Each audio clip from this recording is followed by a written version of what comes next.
प्यारे बच्चों, आज आपके लिए फैक्टराइजेशन में कुछ और बेहतरीन मैथ्स को लाया गया है ना, जो कि आपके क्लास 8 का एक्सरसाइज 7 का सवाल नंबर 3 1 2 3 मतलब सवाल 3 का 1 2 मतलब ABC। तो आपको अब सीखना है कि इस प्रकार के मैथ्स में किस प्रकार से इनको फैक्टराइज किया जाता है। तो देखिए ज़रा, यहाँ पे हमारा जो पहला काम ये होता है कि हमने बताया था कि उनमें जो नंबर्स जो हैं, उनमें जो नॉन वेरिएबल्स हैं, उनका पहले आपको एचसीएफ निकालना है। तो देखिए कि 24 और 36 में सबसे हाईएस्ट कॉमन फैक्टर क्या है, उनका हाईएस्ट कॉमन क्या है। तो हाईएस्ट कॉमन है 12। हाईएस्ट कॉमन क्या है 12, सॉरी है ना, हाईएस्ट कॉमन क्या है उसका 12। अब एक्स क्यू और एक्स स्क्वायर, इनमें अगर आपको कॉमन निकालने के लिए कहा जाए, हाईएस्ट कॉमन फैक्टर निकालने के लिए कहा जाए, तो आप देखेंगे दोनों में जो सबसे जो छोटा पावर होगा उसे ही आप एज अ एचसीएफ लिखेंगे, है ना।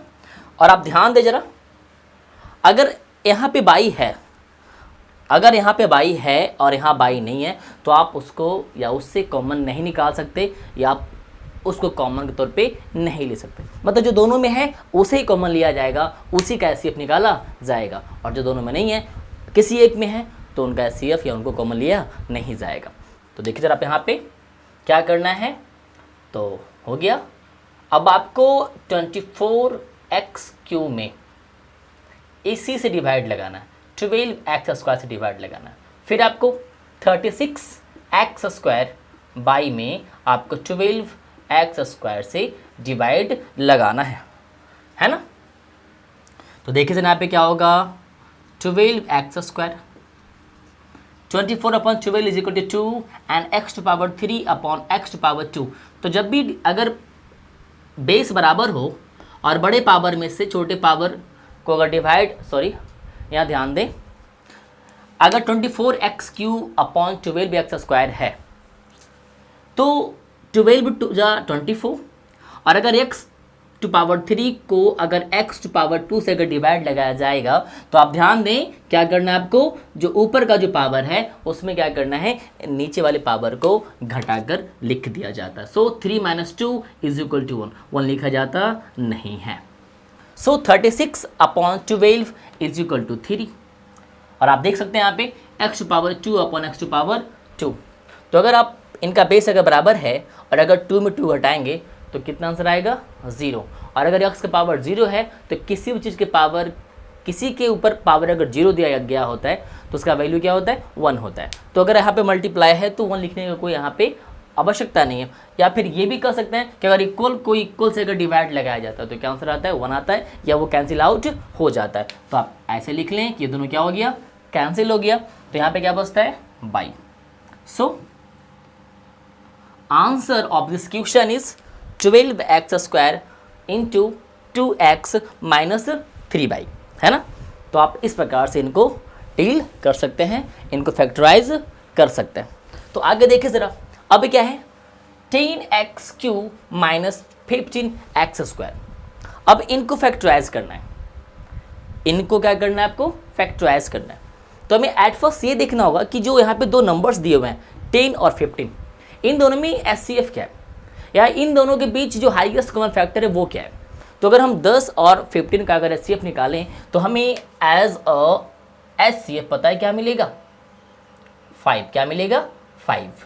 और अगर x⁴ और x⁴2 में अगर हम लोग कॉमन लें या एचसीएफ लें, तो हमने बताया था कि जो छोटा पावर होता है उसे एज अ एचसीएफ आप ले सकते हैं, है ना।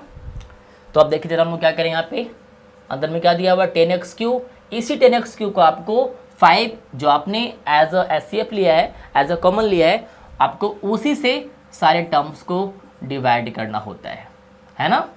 फिर देखिए ज़रा यहाँ पे आप 15x² अपॉन 5x², है ना। तो अब देखिए ज़रा यहाँ पे क्या हो रहा है, यहाँ पे 5x², 10/5 = 2 and 3 - 2 = 1, 5 × 3 = 15, x⁴2 cancel. So your answer is 5x² into 2x - 3। तो आप इस प्रकार से चीज़ों को फैक्टराइज कर सकते हैं, है ना। उसी प्रकार से देखिए यहाँ पे सवाल क्या दिया हुआ है, 36x³ minus 60x² by Q Z. तो पहले आप ये देखिए कि जो दो नंबर्स हैं 36 और 60, इन दोनों का एचसीएफ क्या है, इन दोनों का हाईएस्ट कॉमन फैक्टर क्या है। तो जब आप 36 और 60 का जब आप एचसीएफ निकालेंगे ना, तो आपको इसका जो एचसीएफ है वो कितना मिलेगा, आपको एचसीएफ मिलेगा 12। क्या मिलेगा, 12। अब आप देखिए जरा, x⁻³ और x⁻²। तो हमने क्या कहा था, जिसका पावर छोटा होता है उसे आप एज एचसीएफ ले लें। y⁻1 y⁻3 है ना, तो y⁻1 क्या है, छोटा है, तो आप इसे एज अ कॉमन ले लें। और यहाँ पे जेड नहीं है तो हम जेड का जिक्र नहीं करने वाले, जेड को एज ए कॉमन नहीं लेने वाले। तो आगे क्या होगा, आगे होगा 36x³ by upon 12x² by minus 60x² by Q Z upon 12x² by, है ना।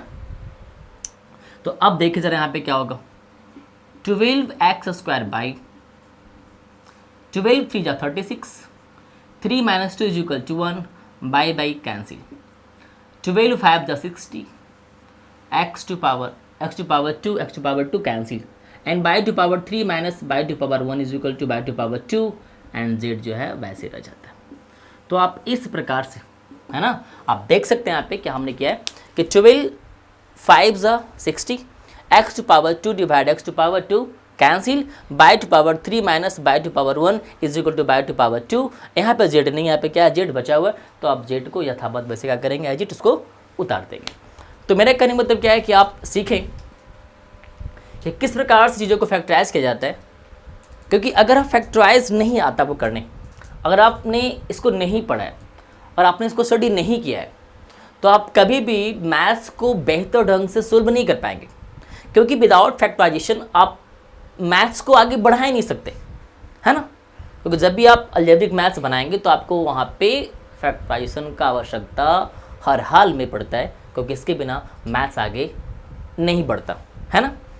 तो आप इस वीडियो के माध्यम से, हमारे माध्यम से, आर्ट ऑफ मैथ्स के माध्यम से लगातार सीखते रहें, जुड़े रहें और लगातार स्टडी करते रहें, आगे बढ़ते रहें। तो मिलते हैं हम लोग अगले वीडियो में।